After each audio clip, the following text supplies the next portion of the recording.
Went to. I regret nothing. Yep. I know. When you're young, when you get out in the real world, you gotta pay bills. You can't go nowhere. Okay, ready? So let's start with our first question. What are the answers to the final? 22. What was it, 22? Yes. So for 22, I'll get 100%. No, you get 107%. I thought I did get 93 for 122. Okay, ready? What was the problem? Hold on, let me find test 2. So I can give you like the exact. I should have found You asked it like 20 minutes ago in class about this. Now you go. Yeah, but I was asking it from memory. I have it somewhere. I'm very unorganized. Sorry. Okay. Ready, down. Ready. It is.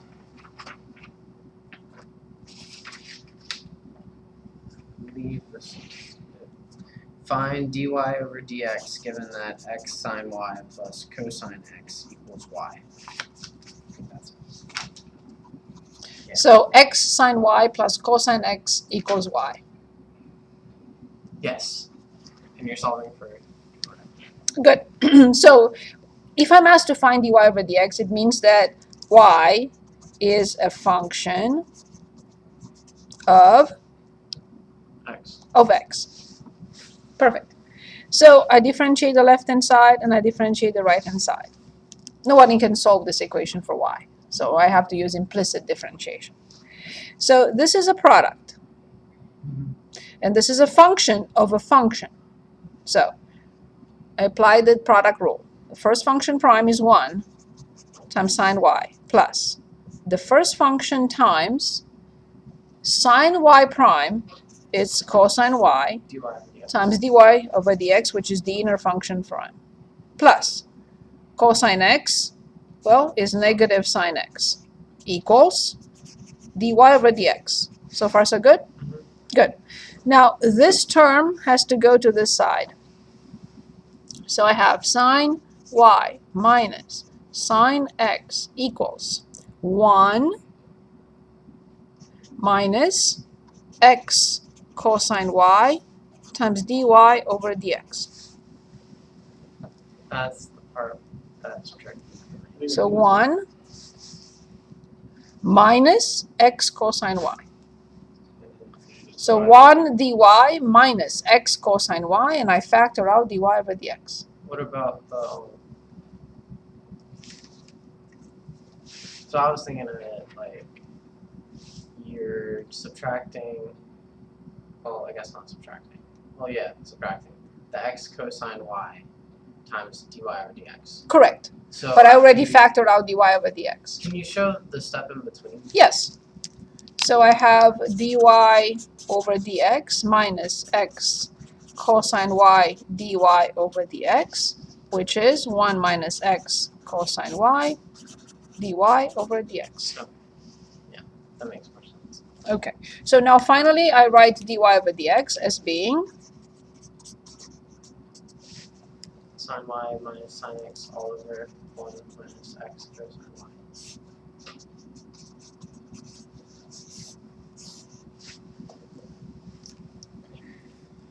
very good. Thank My pleasure. Anything else? Did you look at the test? Do you have anything that you want to go back to, or I continue with my selections? Continue with our fears. Try to surprise us. Okay. Anyone else? Brett, any questions? Ian? You already know my question. I have the answer. David? Okay. So here's the question. Can I have someone step in and take my final for me? Only grandma. Okay. Okay. I don't think so. See, I told you he was going to show up. We were waiting for you. Health class, especially.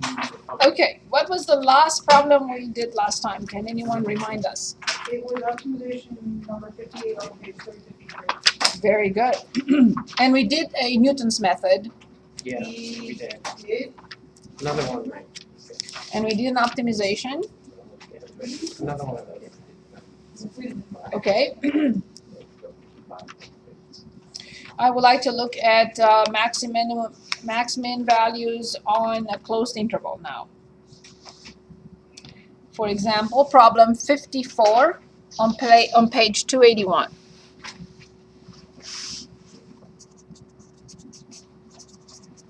So f of x equals x divided by x squared minus x plus 1 on the interval 0, 3.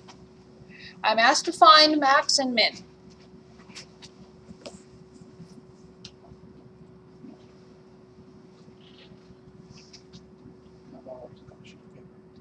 Yes, of course.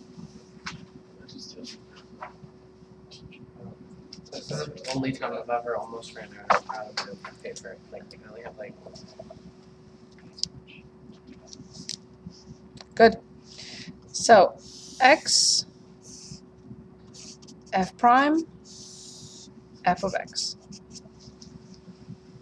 0 and 3. What do I do? Yes, so in order to find the critical numbers, I have to find the derivative. So then f prime is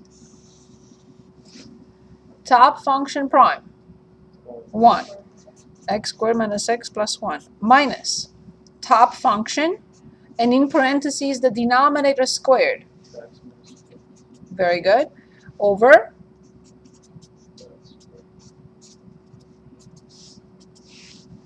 good. What now?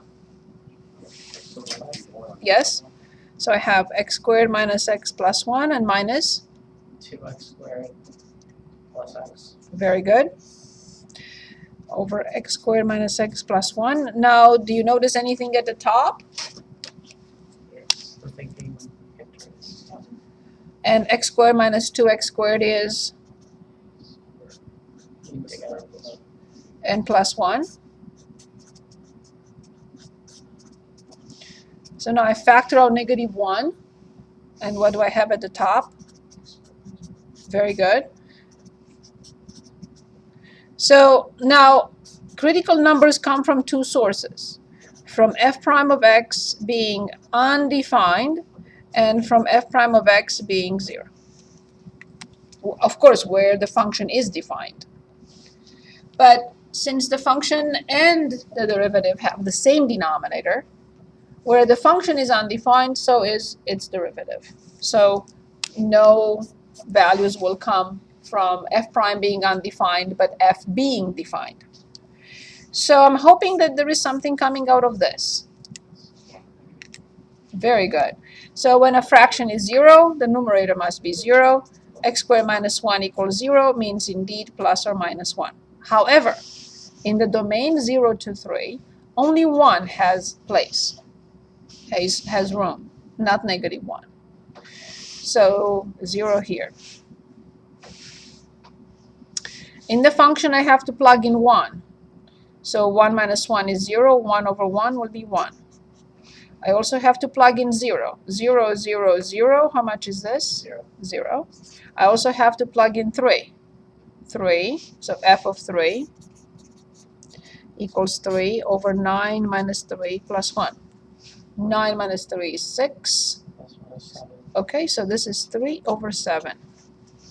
Now I have to study the sign of the derivative. What is the sign of this? Positive. Positive always. So now I have to punch in a number to the left of 1 and see what happens, and punch in a number to the right of 1 and see what happens. So if I punch in 0, I have 0 minus with minus.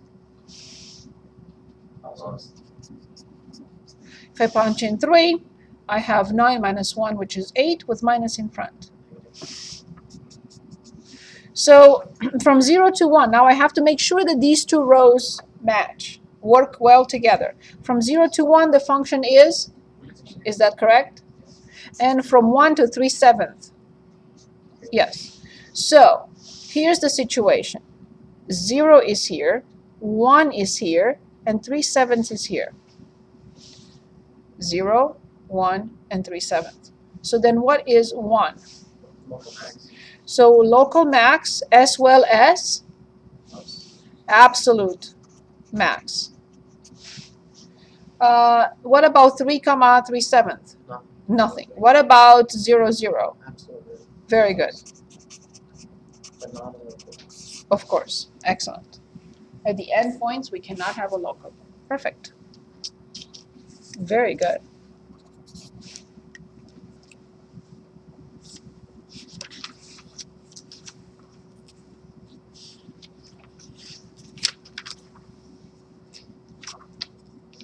I would like to look at few L'Hopital's rule.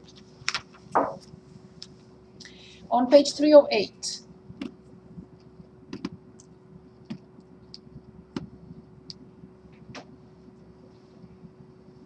I think we did almost everything here, but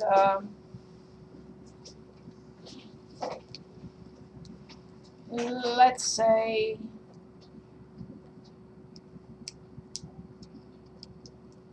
$49.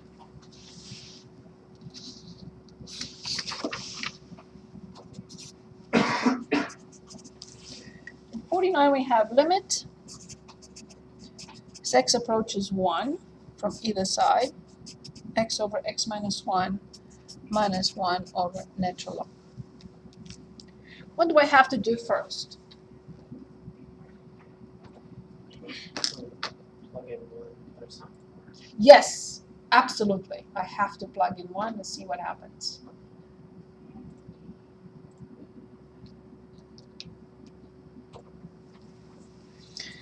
Good. So when I plug in 1, I have 1 over 0. Oops. And I have 1 over 0. So can I use L'Hopital's rule? No. Excellent. So there must be something I have to do first, because I cannot even separate them. Remember the limit law. I cannot say limit of this minus limit of this because they don't exist by themselves. So what do I do then now? What would you recommend? It's the only thing I can do. There is nothing else. Yes, find the LCD. I have to do something, and that's the only thing that I can. Very good. So what is the least common denominator? X minus 1 on x. Very good. What does the top of the first fraction need? X over x. Very good. What does the top of the second fraction need? X minus 1. X minus 1. Good. So coming into this class, if a student has problems with adding and subtracting fractions, of course the rest will be very difficult. Would you agree? Good. So what do I have at the top? X on this. Minus x plus 1. Good. I have to try again. In the hope that I have what this time? 0 over 0 or infinity over infinity. Excellent. Good. So let's see. So when I plug in 1, this is 0. This is 1, but it's still 0. This is 1, but negative with 1. So the top is 0. Let's see the denominator. 1 minus 1, 0. Natural log 1, 0. Yay! So I changed it from whatever it was to this. What do I have to do next? Yes, but not, I'm not saying you did that. I'm just reminding everyone. We are differentiating not as a ratio. The top by itself and the bottom by itself, which we will never do in any other situation, but when we apply L'Hopital's rule. So, it's a product. First function prime, 1, so natural log x, plus the first function multiplied by the second function prime, which is 1 over x. Differentiate this, which is negative 1. Differentiate this, which is 0. Perfect. Okay. I would recommend change this into x natural log x minus 1, but let's try it this way. First function prime, 1 times natural log x, plus x minus 1 multiplied by the second function prime, which is 1 over x. Let's clean it up a little bit, and then let's go back to it. So these two go away, and this is positive 1 minus 1. So the top is only natural log x. Now let's see the denominator, natural log x. I will distribute 1 over x to x, and I get 1 minus 1 over x. Okay, now let's give it a shot. When I plug in 1 at the top, I get 0. When I plug in 1 in the denominator, 0, 1 minus 1, 0. Good? Then, limit as x approaches 1, the numerator differentiated. This differentiated now, 1 over x. This differentiated. Careful now with negative 1 over x. Prime is positive 1 over x squared. Excellent. Perfect. Let's simplify this expression before we try again. So the numerator is 1 over x. What about the denominator? Can anyone give us the LCD in the denominator? 1 plus 1 over x. X squared, right? Yes. X squared. Very good. And you have x plus 1 at the top. Good. So now let's flip. I'm dividing two fractions. 1 over x multiplied by X squared over x plus 1. x approaches 1, so it's not 0. I can simplify. So limit as x approaches 1 from x over x plus 1. Let's plug it in.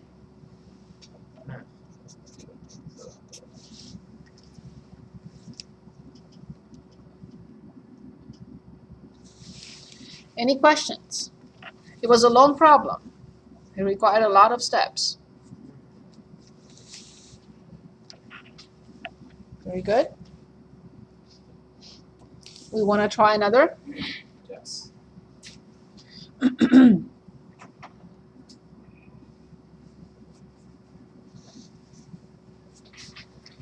Okay, 59.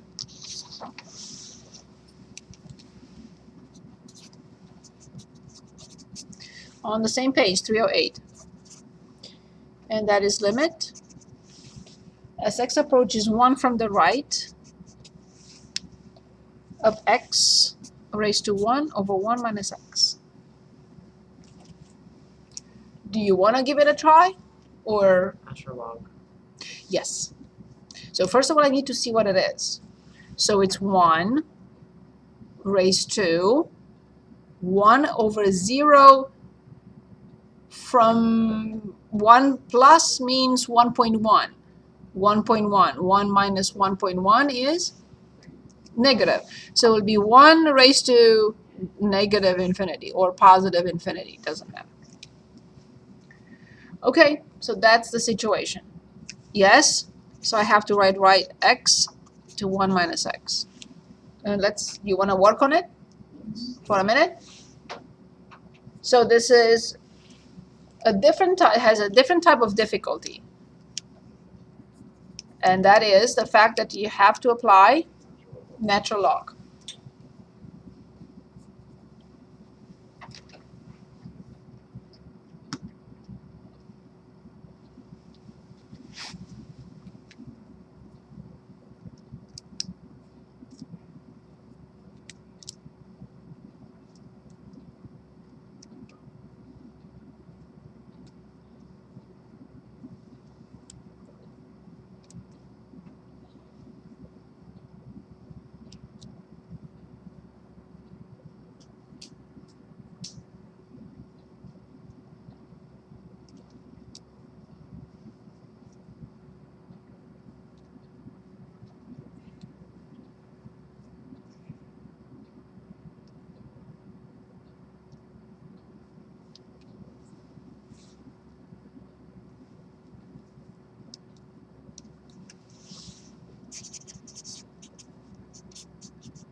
Do we need more time?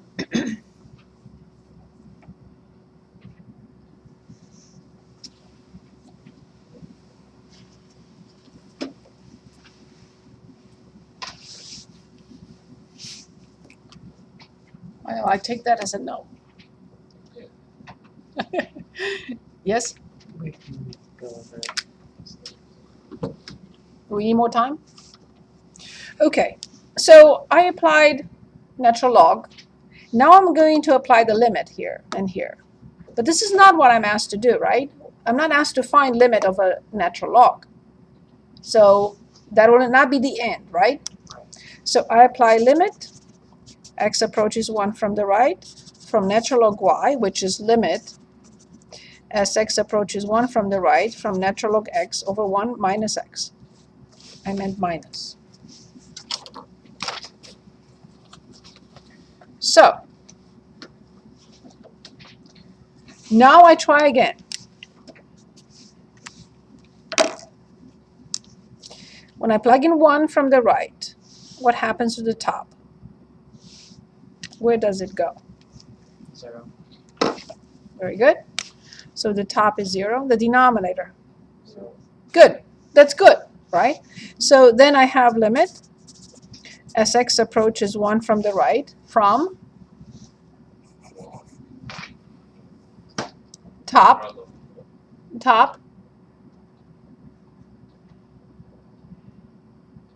1 over x over the denominator, -1.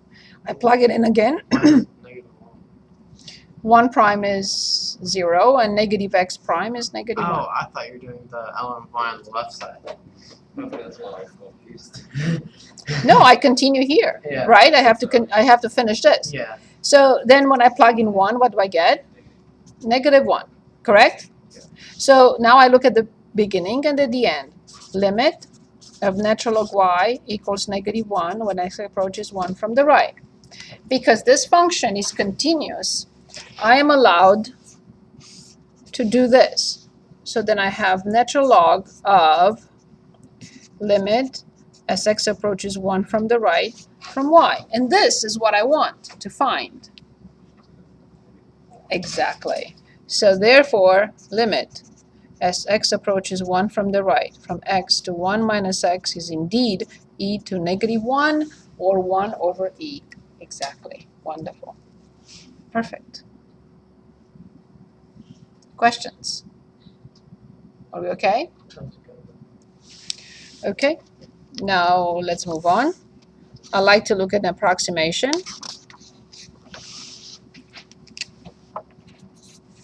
So let's say, let's find sine 31 degrees.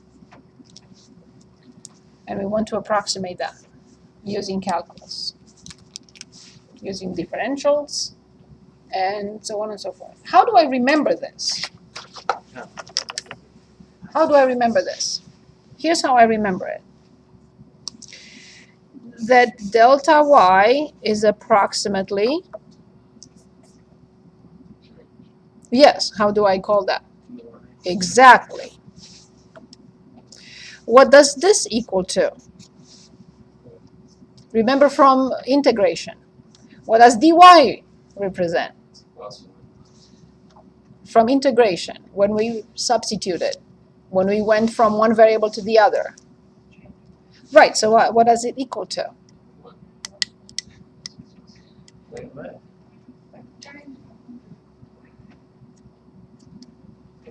Okay. When we had this integral, the integral from e to u du over 1 plus e to u squared, we said let y be, right? And now how do I determine dy? Right times, exactly. Oops, I didn't mean du. I meant du. Okay, so then I know what dy is equal to or equals to at all times. So let's come back to our example, to our problem. So then what does dy equal to? f Simply to- prime of x times dx. F prime of x times dx. Or u du. Okay, or u prime du. So now what does this equal to?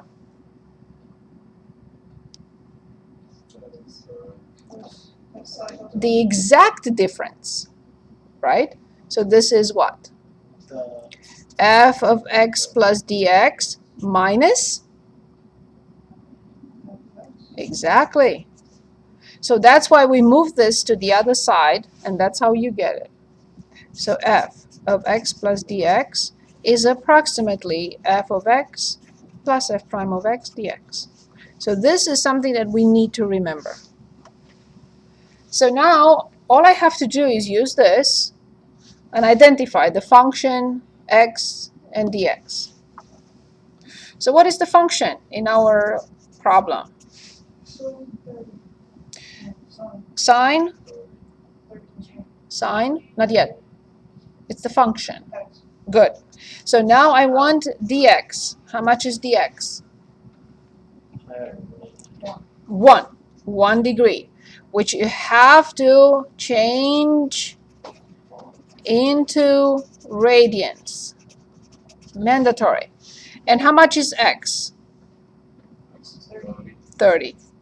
This you don't have to change because it will not be by itself. Okay, and now I have to find f prime. negative cosine x. Good. So let's see what we have and if there is anything left from the formula. So what is this? Exactly. What is this? Sine 30. Very good. What is this? Cosine 30. Very good. And what is this? Right. So it's 1 degree, which is pi over 180. All you have to do is just put them together. So you said sine 31 is approximately, how much is sine 30? Careful. Sine 30 is? There's 30 is on. It's. The first, the smallest number, the little one, That's where it's. 1 over 2. Plus, cosine 30 is the other number. Very good. Times pi over 180. Have to punch it in.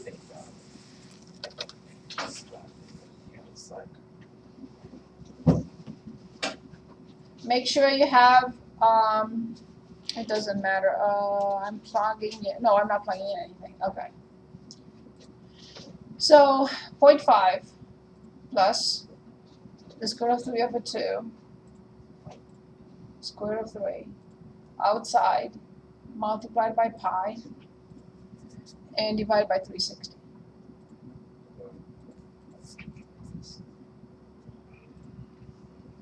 So 0.515111, 0.515114.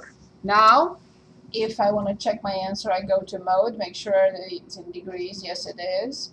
And I punch in sine 31 and press enter. Pretty good. Pretty good. Being off on the 4th decimal, it's quite good. Okay, do we need another example? Yes. Make one up. Sine 60. Very good. Let's make it 44. 5, 6. So let's say cosine. Cosine 44 degrees. Oh, of course. Sorry.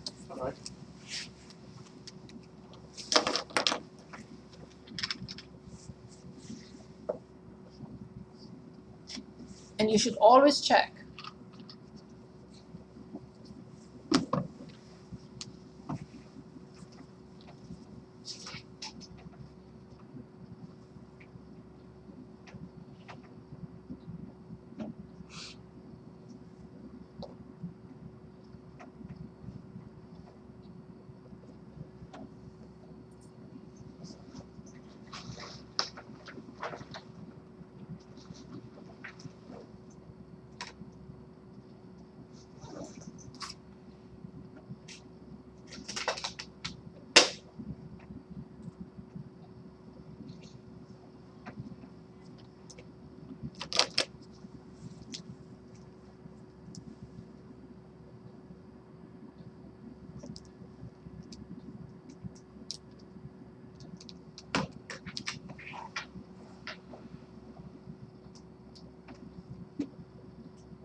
Do we need more time?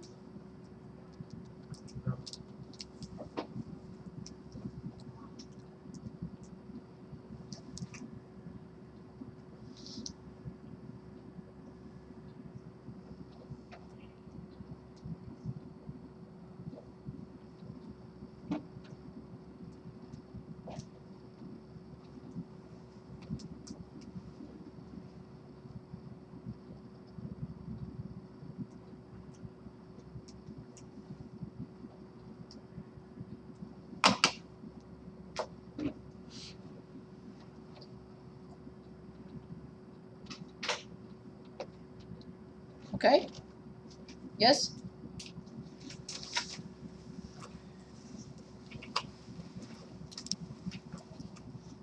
So I know that this must be f of x plus f prime of x dx. Okay, so what is the function? What is f prime? Negative sign What is x? 45, What is dx? -1 or -5 or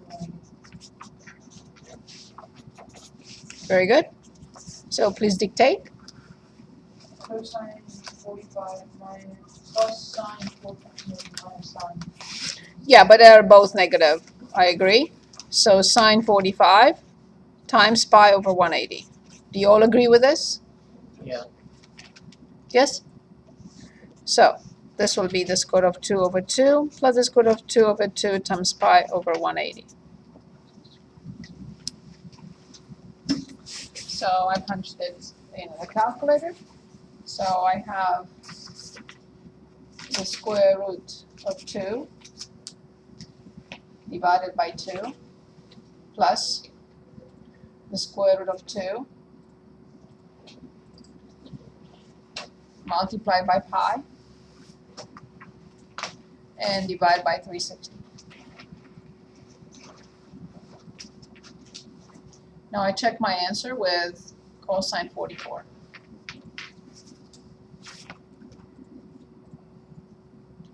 Very good. So it's approximately 0.719448.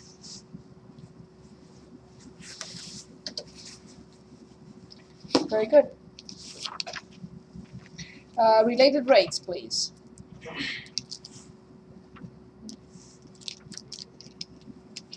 Page 249.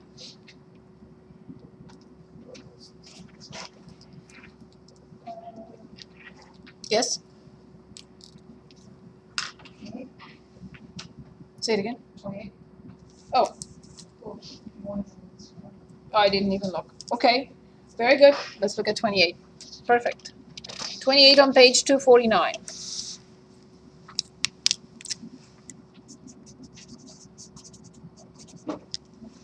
And this is my page 7. Very good. A kite 100 feet above the ground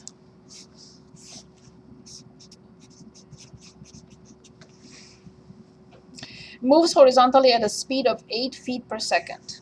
So it's right here, 8 feet per second. At what rate is the angle between the string and the horizontal decreasing? I'm going to call this theta. So if I'm asked to find at what rate is the angle decreasing when 200 feet of string has been let out, what am I asked to find? I'm going to call this x. So I'm asked to find at what rate is the angle decreasing. So d theta over dt. very good. When x equals, they say 200 feet. This is our question. That's the question.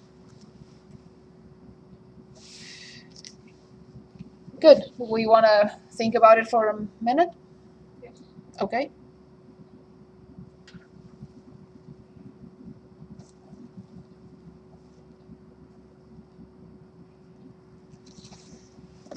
And as a hint, of course, this is also 100, not just here. you cannot use 200. You cannot touch 200 till the very last step. You have to have a formula for theta. You have to differentiate to find d theta over dt, and only then you plug in x as being 200.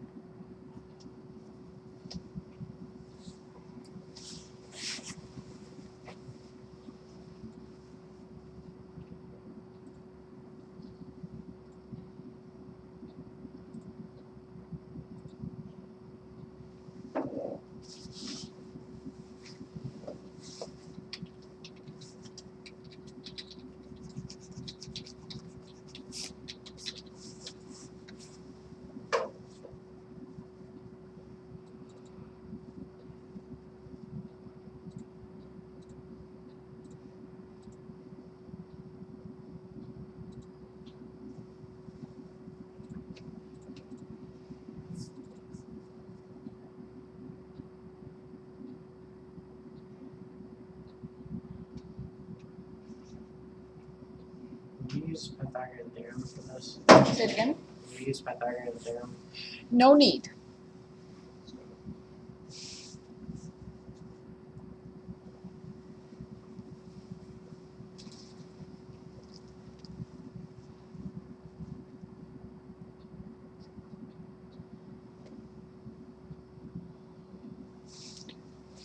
Let's work on this together. Okay. Yes. Question. Yes. So we're working at the bottom angle with, So this, you're working at that angle yes. with the adjacent angle on the top. So This one here, would that be changing at the same rate as the one on the bottom? yes. They are equal. Okay. Okay, so this is y, and I have this 8 feet per second. So I do have dy over dt, which is 8 feet per second. So now you suggested a Pythagorean theorem. If I use the Pythagorean theorem, then I'm not involving theta. Yeah, I was thinking that is something else. I wasn't sure what to do. That's okay. So let's say, which one? I agree. I would have started with sine theta. I don't know where I'm gonna get to, but I would have started with sine it as being 100 over x. It is true that I do not have dx over dt. That is a problem. I don't have that. So sine theta equals 100 times x to negative 1. Now I will differentiate both sides. What do I get when I differentiate the left-hand side? Cosine theta times d theta over dt. Excellent. Now here I have negative 100 x to negative 2 times dx over dt. Now, why pick sine? Why pick the one with x and not pick like? Because I'm given this. It doesn't matter. I would have used cosine. Oh yeah. I use sine because I have 100 over x. But yes, I could have used cosine. What about tangent? Tangent would have even tangent would have worked. Even tangent would have worked. I agree. So tangent theta equals 100 divided by y. Or I will cross multiply. Or not. You can keep it as is, as tangent theta equals 100 times y to negative 1. Okay, that's good too.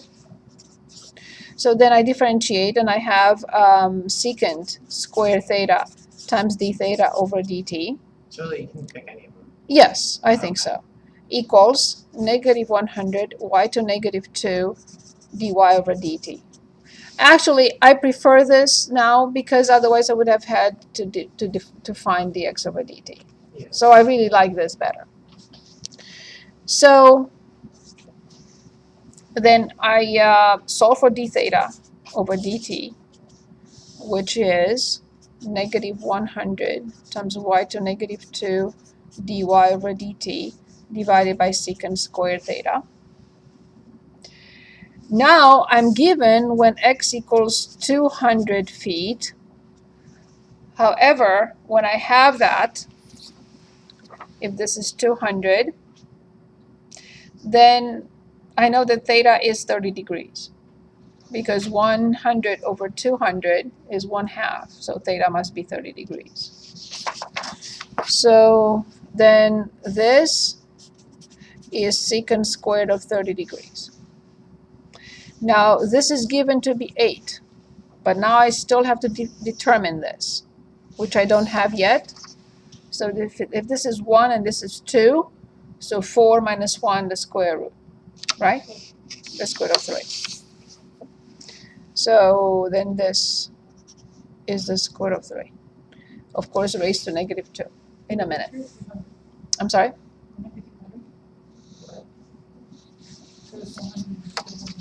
Ah, Yes, of course. So 1 over 200 is 1/2, and that's 30. I'm checking everything now. This is correct. This is correct. Okay. So I have, this is the situation, 100 and 300. So I'm asked to, I have to find y. So y equals the square root of 9. It's 200. ish. Square root of Oh, it's 30,000. 200. Oh, yeah. Okay. 40,000 minus 10,000, right? So y will be the square root of 30,000, which is 100 the square root of 3. Yep. So this 100 square root of 3. Perfect. Okay. So now, do you have any questions? Did I confuse anyone? I hope I didn't. So d theta over dt when x equals 200 feet will be -100 over 100 squared times 3 multiplied by 8. And now secant is 1 over cosine, and cosine is the square root of 3 over 2. So 2 over the square root of 3, so it will be 4 over 3 because it's squared. So cosine 30 degrees is the square root of 3 over 2. So the square root of 3 over 2 flipped into 4 over 3. That's 2 over the square. Yes, but I have to square it. So let's see what we get. And it has to be a negative rate, right? The angle is decreasing. So I'll simplify one of these. So I have -8 over 300 multiplied by 3 over 4.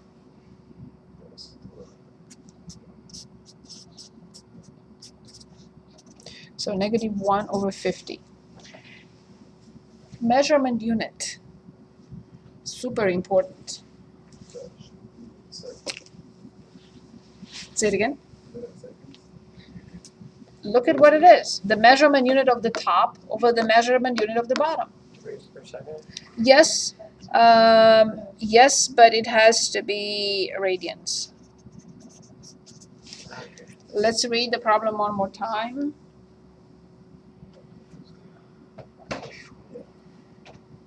Yep, has to be radians per second. Any questions? How do we know it should be in radians? Because calculus requires radians in general. So while you're in this class, everything. The formulas will not work with degrees, I was as just you thinking it's as like you going saw- kind of 30. as you saw over. Yes, but when I apply a sine in a trig function, it doesn't matter if it's in degrees or radians. Okay. So even here,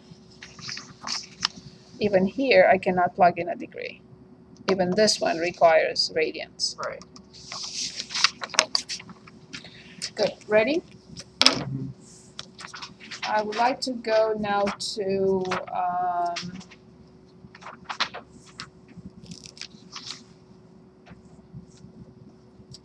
problem 8 on page 234.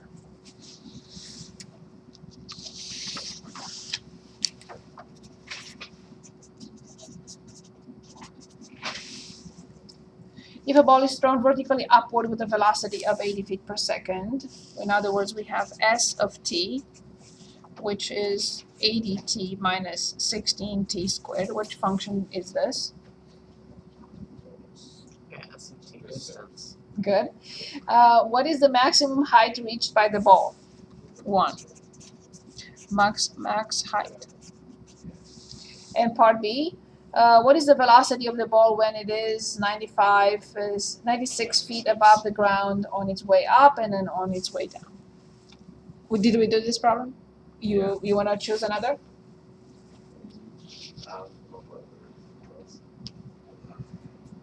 We want to choose another? Okay, so let's take a minute and do this problem. So we're asked to find the maximum height and then the velocity when it is passing by 96 feet above the ground.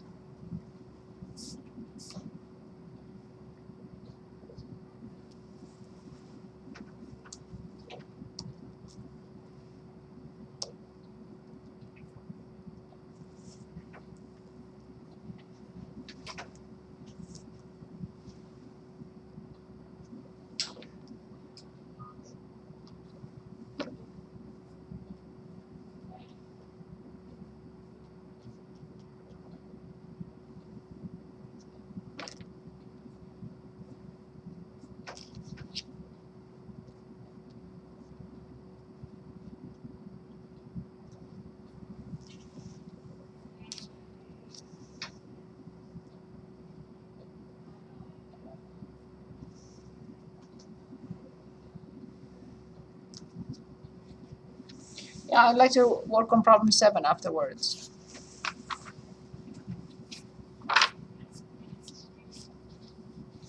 Should I choose implicit differentiation more than what we just did? Yes? Okay, implicit differentiation will be on the final.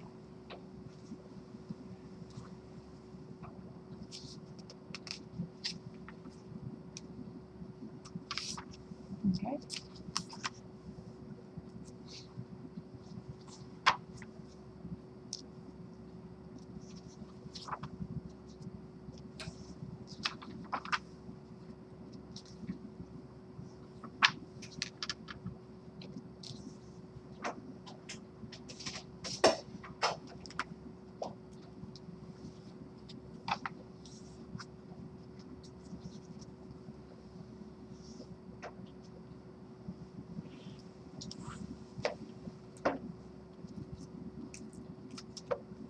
Yes, you can determine the maximum height with negative b over 2a, which is the vertex of a quadratic function. But I prefer you apply what we learned in this class. Right? It's a quadratic function. So it's negative b over 2a, and then you have to find the maximum, right? But I would prefer you working on the function without using algebra. Right. Yes. So you find s prime of t as 80 minus 32t. And when you set it equal to 0, you get 80 over 32. So if I simplify by 2.5. okay. But remember, this is not good enough. I have to show this, that at 2.5, this function has a maximum. So I have to study the sign of this. So if you plug in 0 here, what is the sign? If you plug in here 10. Nice. So this is indeed characteristic to a maximum. Up and down. So part B of the problem is asking us to find what is the velocity of the ball when it is 96 feet above the ground on its way up. We have to plug in 80 over 32 to the original function to get what the max height equals. What is the maximum height? Yes, sorry. So yeah, so you have to find this. So S of 2.5. How much did you get? 100. 100. Very good. And thank you. And part B, One more time. What is the velocity of the ball when it is 96 above the ground? That happens twice. So what do I have to do? You have to reverse, just unless you can. No. I was asking to what he said. What did you say, Ian? I was just thinking about trying to figure out.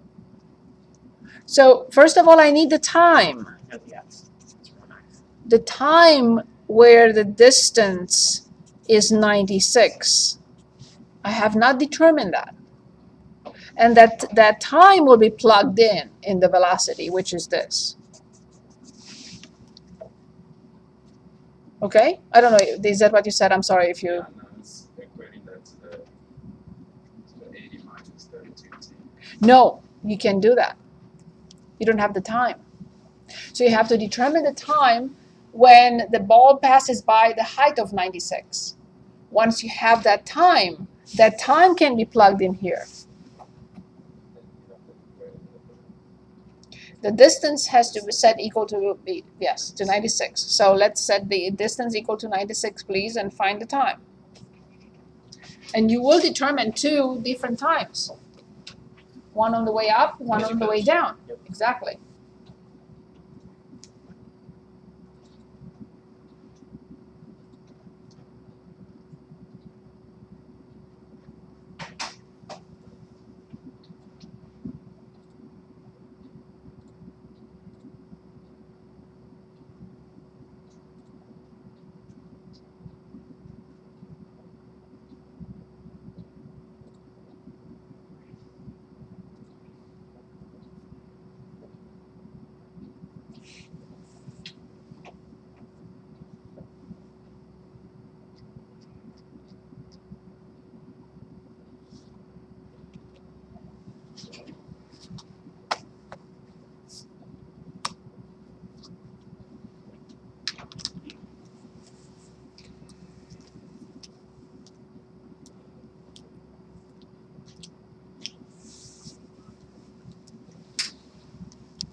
So t equals,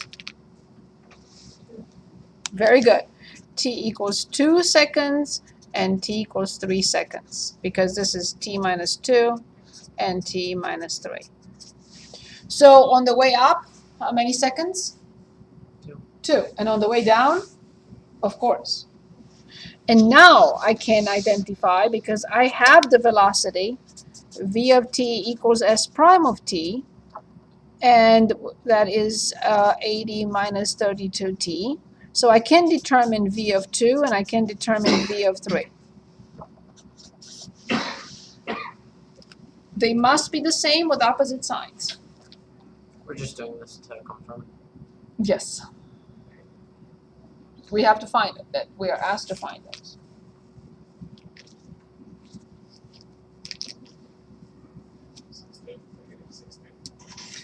-16, measurement unit.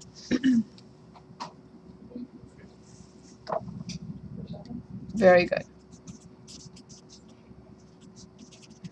Yep. Very good.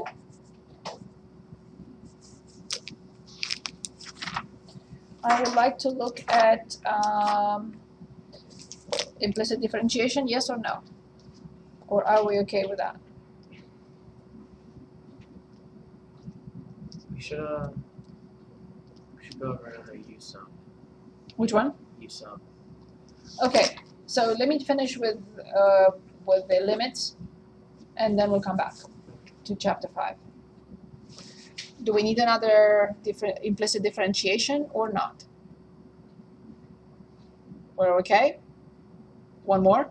Okay, good. So now I would like to just go back a little bit to some limits. So 44 on page 198. Limit Sx approaches 0 from sine 3x times sine 5x over x squared.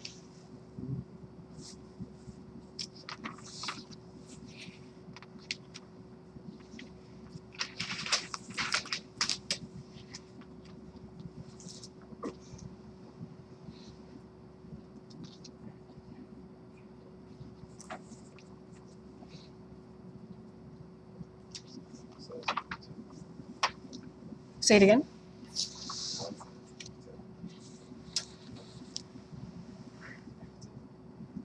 Did I copy something else? Finally, it's No. 15. Oh, Yes. is it? Okay. 3 times 5, 15. That works, right? Sometimes I remember what it equals, but I forget how to show the work. So when x approaches 0, the top approaches 0, the bottom approaches 0, right? I do know something, right?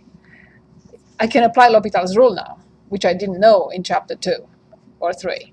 You could if you wanted to. I don't recommend it though. But I know that I can write this.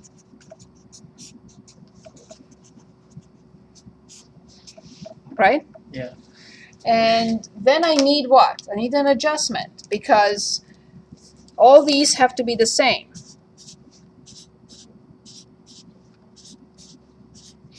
And they all have to approach 0. So x approaches 0 is like 3x approaches 0, and it's like 5x approaches 0. But I have 3x here, and I don't have 3x here. So I will multiply by 3 and divide by 3. Same thing here with 5, right?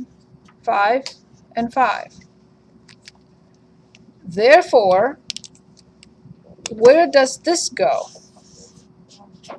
Where does this go? And what is the limit? Excellent. So please remember these. We want to go back to use substitution, okay? So let's choose on page. Something rational. Okay, so problem 73 on page 414. The integral from 0 to 1 from dx over 1 plus the square root of x to the 4th.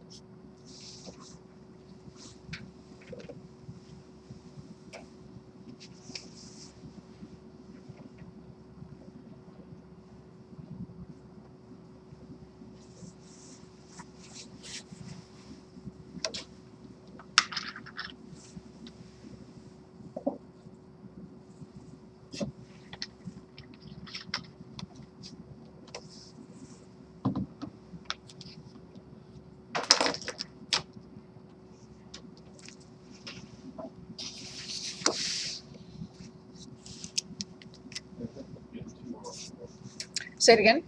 Raise the power. 4, yes, sorry. Yes.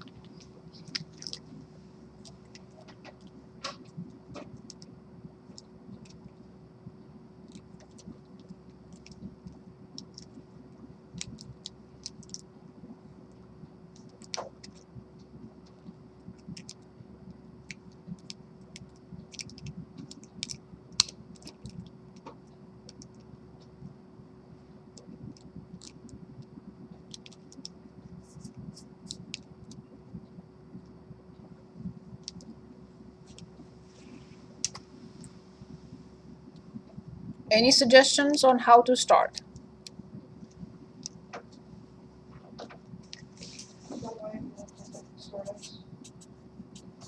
This is what I want, what bothers me, right? I'm hoping that I'm on the right track, right? So then I have to determine dy, which is Whenever x squared this. dx. Good. So from here, I go here. Let's change the limits of integration. I can now no longer use them.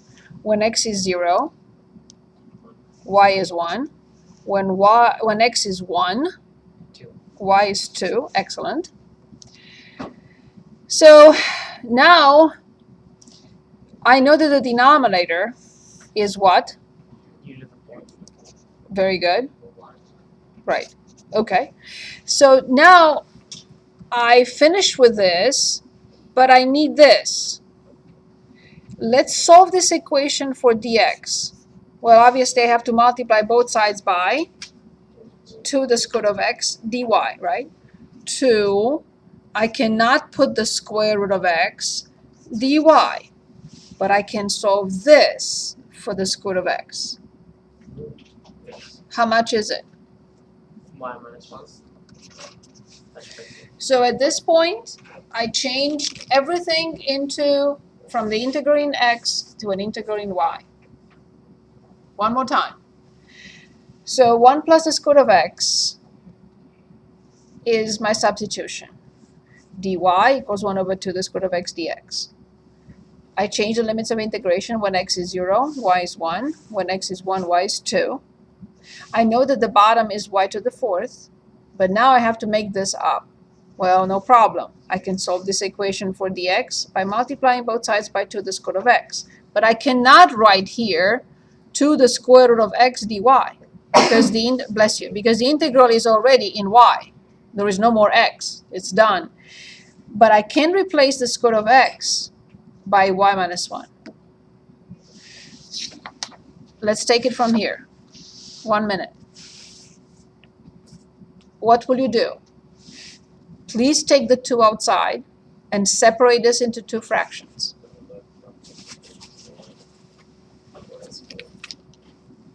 Okay?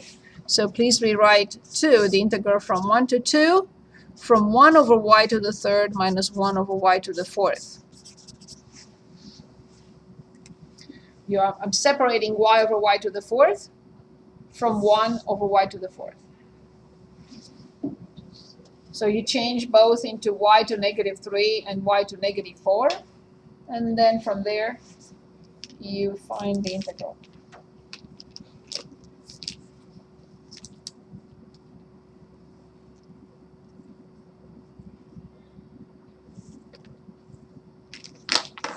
Do we need more, or can I go back to some limits? To limits?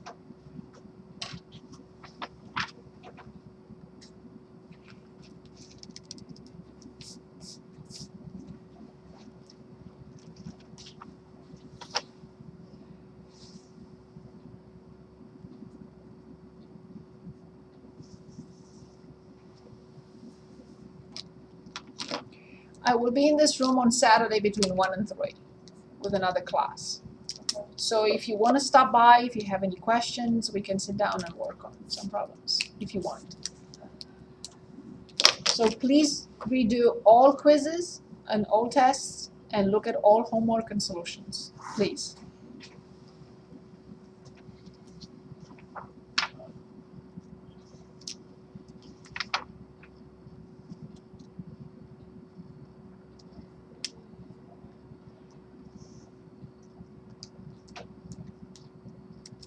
Continuity is a very important issue.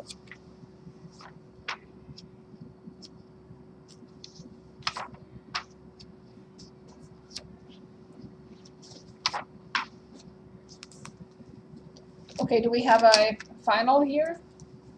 Near.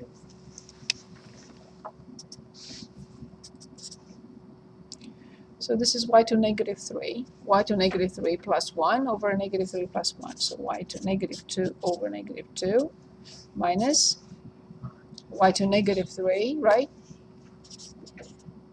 Over negative 3 from 1 to 2. So this is negative, this will be positive. So 2. When I plug in 2, I have negative 1 over 8. When I plug in 2, I have plus 1 over 24 minus, when I plug in 1, which is 1/2, and then minus when I plug in 1, which is 1/3.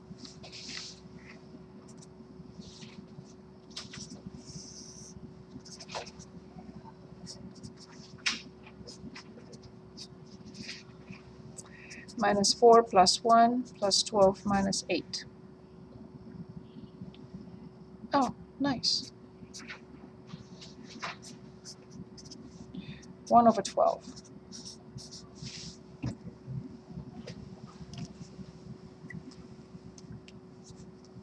Is that what we got?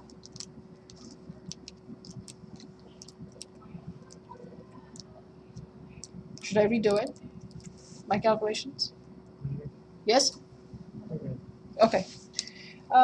Do we need another integral or go back to continuity or limits or something else? Oh, yeah, I like this problem. I just looked at it. Caught my eye. 86 on page 415.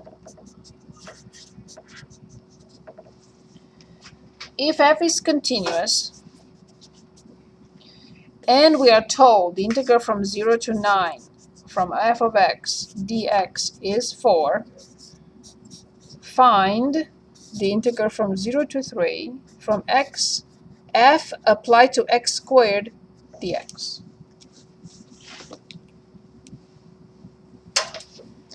We're told f is a continuous function, and this is given to us. The integral from 0 to 9 from the function itself, dx is 4. We're asked to find this. That's almost like substitution. Absolutely. So, u equals what? X squared. Exactly. So how much is du? 2x dx. Okay. So 1/2 the integral from, what is this? F of x F of u. du. Perfect. Limits of integration, please. And then so 0 to 9. 0. But this I know. The variable doesn't count. If it's f of x dx, or if it's f of u du. The integral. So this is 9. So this is 1/2 multiplied by. So what is the integral from 0 to 3 from x f of x squared dx? Very nice.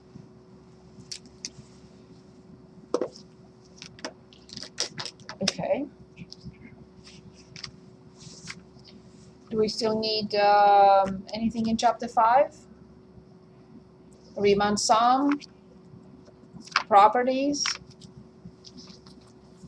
or going back to limits and continuity? Yes?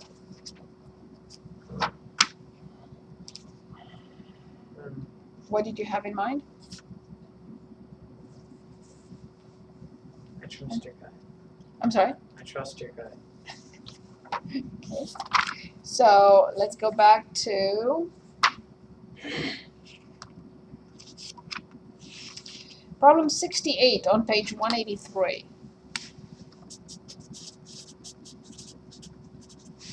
Okay. At what numbers is the following function g differentiable?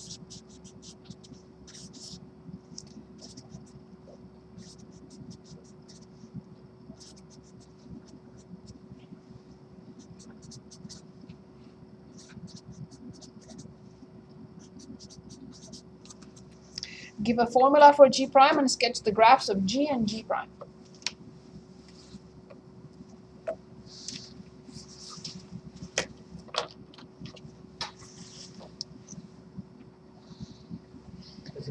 Can anyone give us g prime? And we'll talk about it. 2, if x is less than 0, we don't know what happens at 0. Wouldn't it be less than or equal to? We don't know what happens at 0. So x equals 0 is a question mark in a minute. I'll explain. In the middle, for 0, 2. 2x minus 2x. 2 minus 2x, excellent. And what about the last one? For x greater than 2. X equals 2 is not known yet. What is it? Negative 1. Good. So then, Oh. I know. let's discuss what happens at 0. If at 0, the function has only one slope, not two slopes, then the function is differentiable at that point. If it is continuous but it has a cusp, it will have two slopes. If it is a corner, it will have two slopes. If it's not continuous, it cannot be differentiable at that point. So now I have to determine what for this. To say, yes, it's differentiable at 0, or say, no, it's not differentiable at 0. What it is on both sides of I have to find the limit. I have to find the limit of 2 as x approaches 0 from the left. And I have to find the limit of 2 minus 2x as x approaches 0 from the right. And then I will conclude. And you'll see what happens when we graph both. So I lost track of my counting, so that's 13.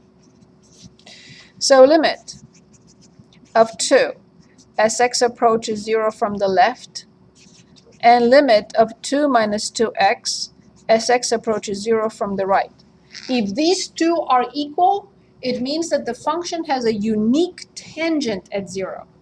If these two are not the same, it means that it has two tangents, two different tangents at that point. So, are they the same? yes. What do they equal to? 2. Therefore, I conclude g of x is differentiable at x equals 0. Now I have to determine the limit as x approaches 2 from the left of 2 minus 2x, and the limit as x approaches 2 from the right of negative 1. They don't equal. They do not equal each other. The left-hand side is negative 2. The right-hand side is negative. Wouldn't it be 0? When I plug in 2 times negative 2, negative 4 right. plus 2. Okay? So this is negative 2, and this is negative 1. They are not the same. What do I conclude? G of x is or is not differentiable at 2? It's not. Is not. So now let's graph both functions. So when I graph a piecewise defined function, I recommend the following chart from negative infinity to infinity. 0, 2,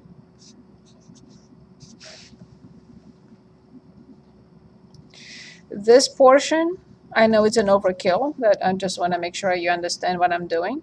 This is 2x minus x squared, and this is 2 minus x. So now, in 2x, I need 2 points because it's linear. So negative 1 is negative 2 at 0 is 0. This one, when x is 0, I get 0. When x is 2, I get, is it 4 minus 4? Okay, so I have to plug in 1. 1 is, bless you, 1. In the other side, on the other side 2 minus 2 is 0, and then 3 is negative 1. I'm going to graph it on the next page because I want them one below the other. So this will be the function, and this will be the derivative. So this will be g of x, this will be g prime of x. Okay, so I'm graphing the function first. Oops, my chart, where is my chart? At negative 1 is negative 2. At 0 is 0. And this is the line on the left. At 0 is 0, continuous, of course. At 1 is 1. And at 2 is 0. It has a maximum. And it crosses at 0 at 2. The maximum has to be right in the middle. But this is not there. Okay, this is fine because it's continuous. And 0, negative 3, negative 1.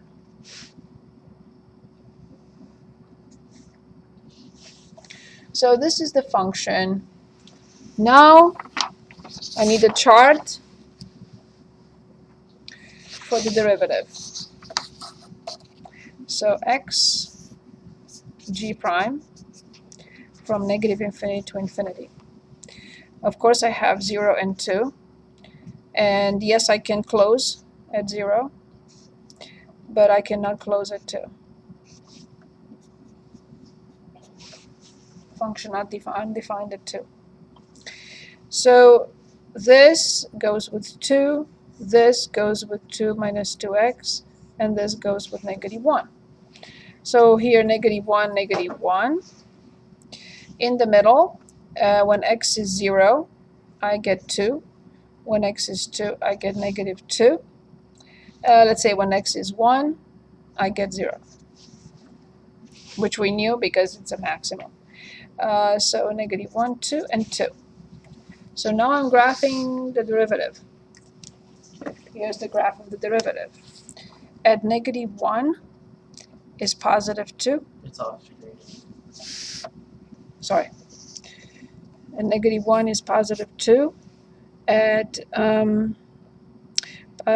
0 is 2. At 0 on the other side is 2. At 1 is 0. At 2 is negative 2. So let me graph this side first. And here this is a line with a negative slope and 2, negative 2 with an open point. And then it starts at negative 1 and goes all the way.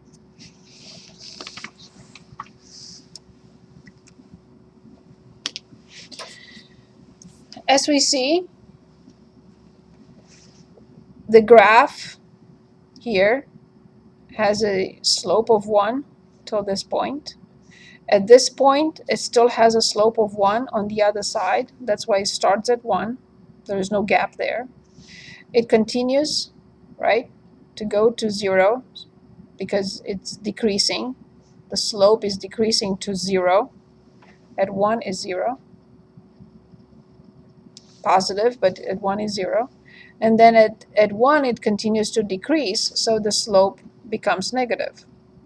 That's the slope. This is the function that gives the slope. So it becomes negative. And here it starts being constant.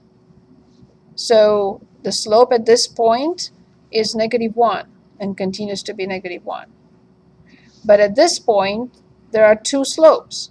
This is 1, which is negative 2 it was, yes. And on this side is negative 1. So the slope here is negative 2.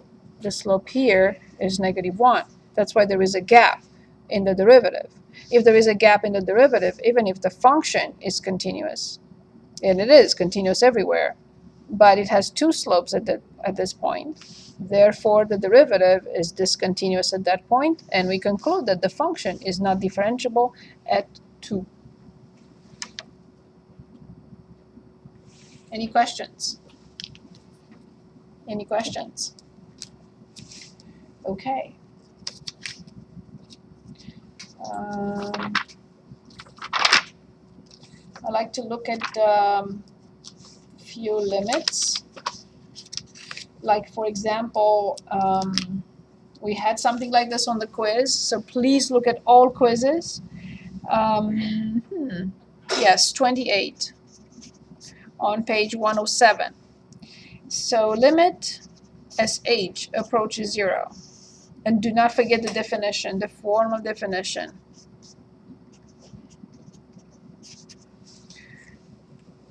But yes, now you do have L'Hopital's rule, and I cannot force you not to use L'Hopital's rule if you want to. So you can say you must use this formula. No, I will do that because on one function in which you have to use the definition. So we can choose a function now. We can choose a function and use the definition, which is f of x plus h minus f of x over h. Yes, this is it. F of x plus h minus f of x over h. So what do I do with this? Yes. So if you want to use L'Hopital's rule, you can, if you want to, because when you plug in h equals 0, you have 0 over 0. So you could if you wanted to. On some functions, it's not easier. On this one, we'll see. I don't know. So limit as h approaches 0 from, do you want to use L'Hopital's rule? No. Yeah, I would recommend it. So when you because it's 0 over 0. So it's negative 1 times 3 plus h to negative 2 times the inner function prime, which is 1, over 1. You're done. So this is negative 1 over 3 plus 0 squared, which is negative 1 over 9. So on some functions, it would be very easy. On some functions, L'Hopital's rule will not be easy. But on this one, it was very easy. And you didn't have to find the least common denominator and adjustments and flip and this and that. So you could use it. Of course, you can use L'Hopital's rule now on, let's say, 20. Limit as t approaches 1, t to the 4th minus 1 over t to the 3rd minus 1. It took us 10 minutes to do this, right? Because we needed to factor it, and I needed to simplify it, and so on and so forth. But now it's 0 over 0. So what do I do? Right. So I have limit as t approaches 1 from 4t to the 3rd and 3t squared. I plug in 1, it's 4/3.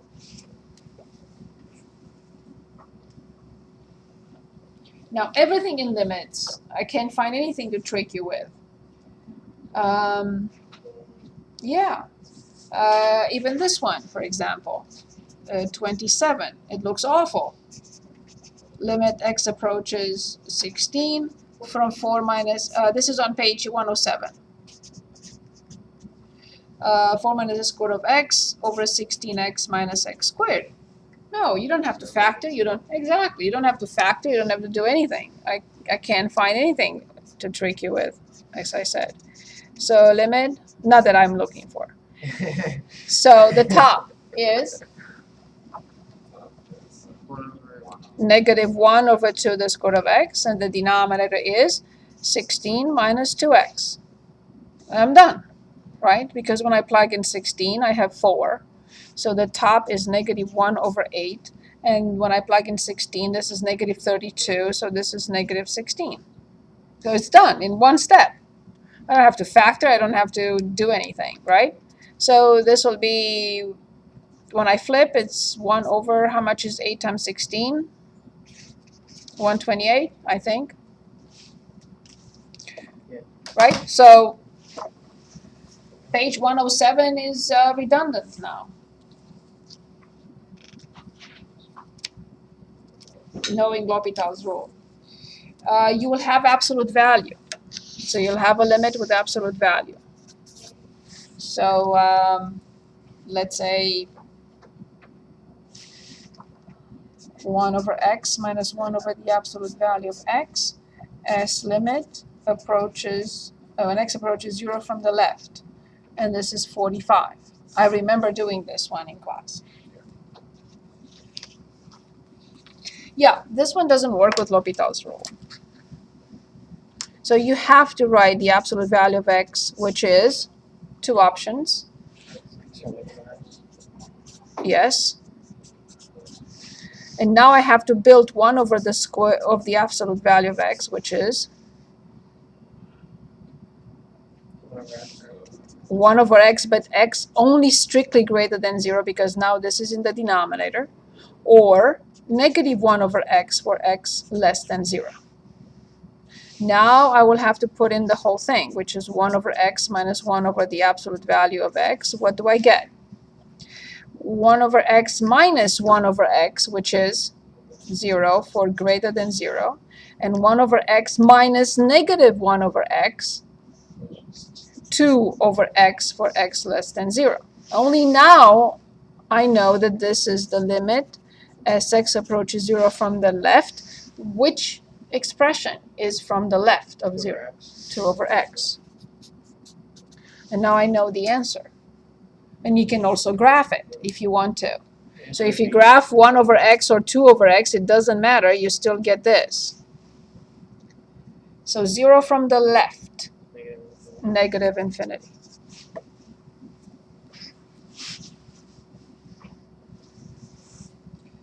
Okay. Now are we gonna have to do one where we have to use The definition. Yes, yes, give me a function so we can use a definition, please. One problem, yes. So make up a function and let's find its limit using, or I can look at the book or whatever you want.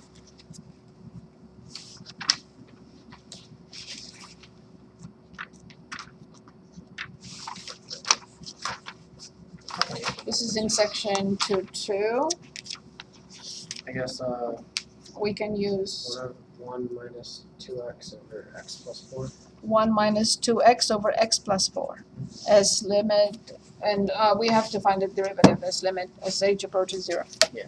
Very good. So find f prime of x with the definition.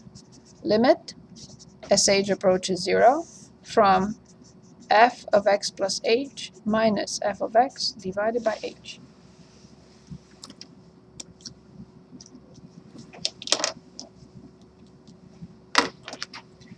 What do I write? What is the starting point?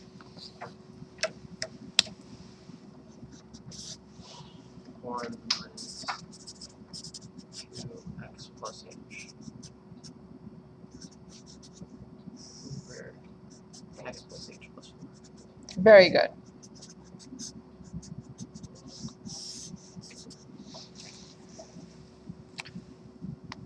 Now, how you simplify from this point on, I can't force you. You can say, I'm going to apply L'Hopital's rule. You could, but remember you have to differentiate with respect to h now. So I don't recommend it, really. Right? Because h now is the variable, not x. Right. So I don't recommend it. So let's do it the hard way. Find the LCD. What is the LCD? X plus 4 times x plus h plus 1.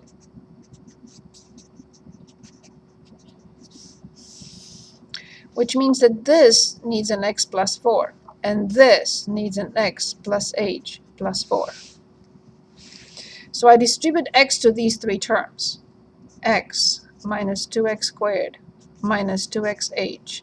I distribute 4 to these three terms.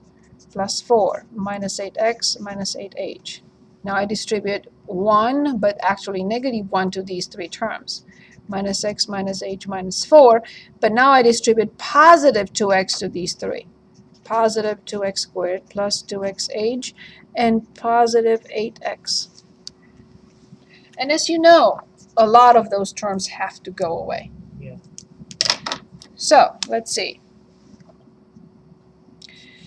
The positive 2xh with a negative 2xh, the 2x squared with a negative 2x squared, the negative x with a positive x, the negative 8x with a positive 8x, the positive 4 with a negative 4. And now carefully, comb it carefully. Look, negative 9. So this is limit as h approaches 0, from negative 9h over x plus 4, x plus h plus 4, multiplied by 1 over h. And now I plug in 0. What is it? 9 over x plus 4 squared. This is what I would do. I will take the function and differentiate it on the scratch paper. I have 1 minus 2x over x plus 4 everything squared. To confirm my answer, top function prime, negative 2 times x plus 4, minus top function times the bottom prime, which is 1. I meant this, of course, over x plus 4 squared. Don't try to simplify anything here. It will be a tremendous mistake. So negative 2x minus 8 minus 1 plus 2x. I'm done.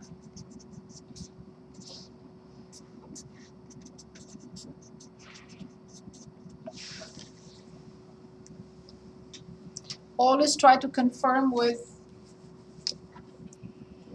differentiate. Yes, yes, because you don't want to make a mistake. Any questions? Is there anything else you would like to go back to? We have about, I don't know, 9 minutes?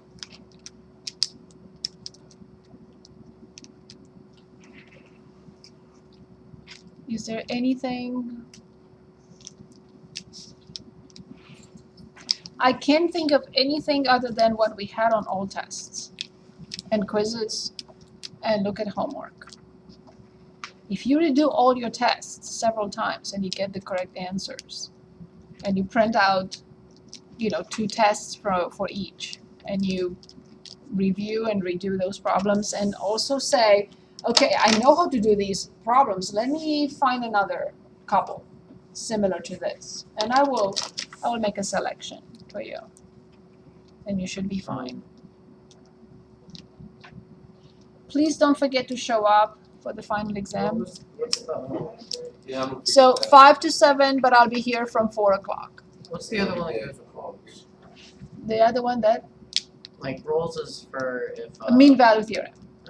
let's do one of those. Okay, let's do a mean value theorem. That's in chapter 4, at the beginning of chapter 4.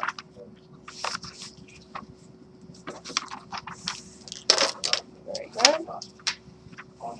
So here it is. Oh.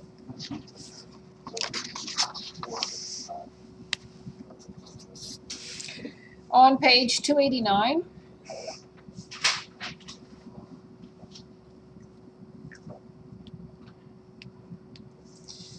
Let's say 11. F of x equals natural log x between 1 and 4. So we're asked to show that this function fulfills the hypothesis of the mean value theorem, and then find a c that is guaranteed by the mean value theorem. What are the hypotheses?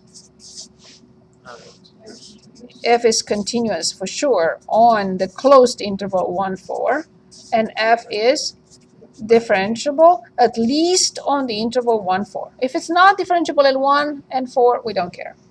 Because C that it's guaranteed is not 1 and it's not 4. It will be somewhere in between. Good. So then C will be guaranteed such that F prime of C equals F of B minus F of A over B minus A, where A is 1 and B is 4. So let's find F prime of X first. What is F prime of X? 1 over X. So then can anyone tell us what to write here on this side? Very good. Now F of B. B is 4. I have to write natural log 4. How much is F of A, which is F of 1? 0. Over 4 minus 1, which is 3. All I have to do, this is a proportion, I am allowed to flip both sides. So C, or cross multiply, yes. 3 divided by natural log 4. I have to approximate this and make sure that is between 1 and 4, and I did not make a mistake. So 3 divided by natural log 4, and I get 2.164 approximately. And that is between 1 and 4.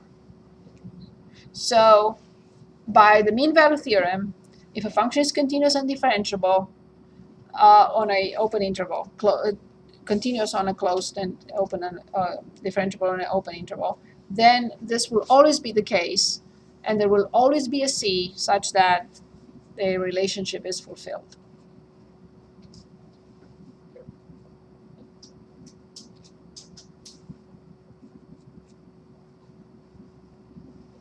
Anything else?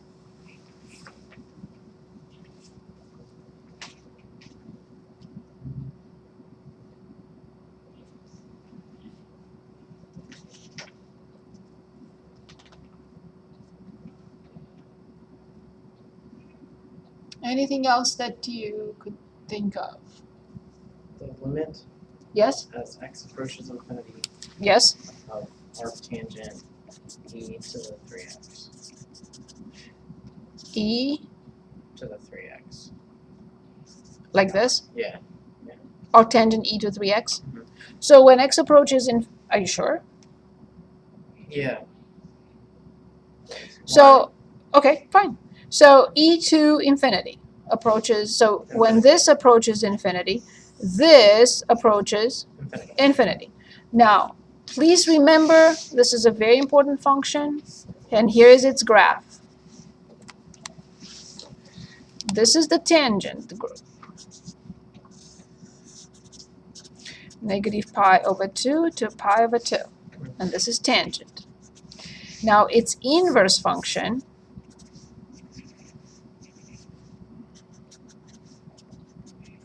looks like this.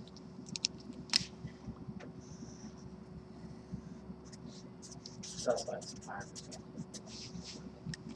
So that's why the answer is pi over 2. Because this function has a horizontal asymptote at pi over 2 going to infinity, and a horizontal asymptote at negative pi over 2 going to negative infinity.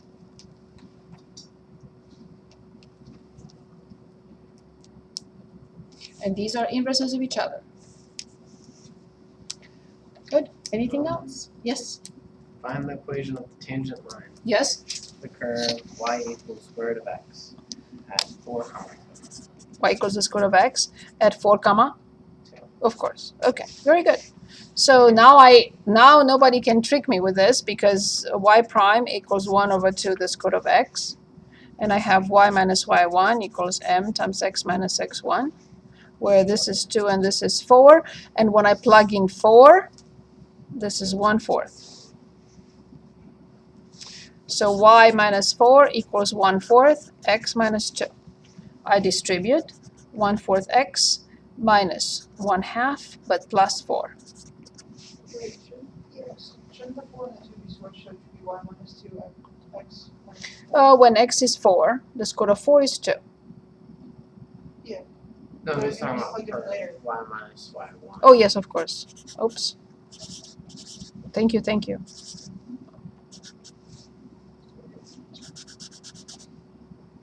Thank you so much.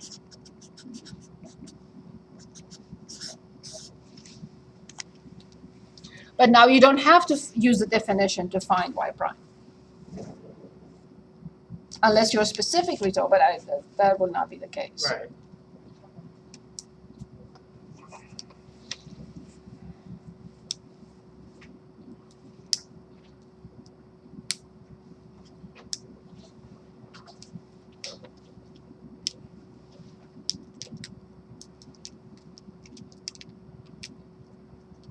Is there anything else?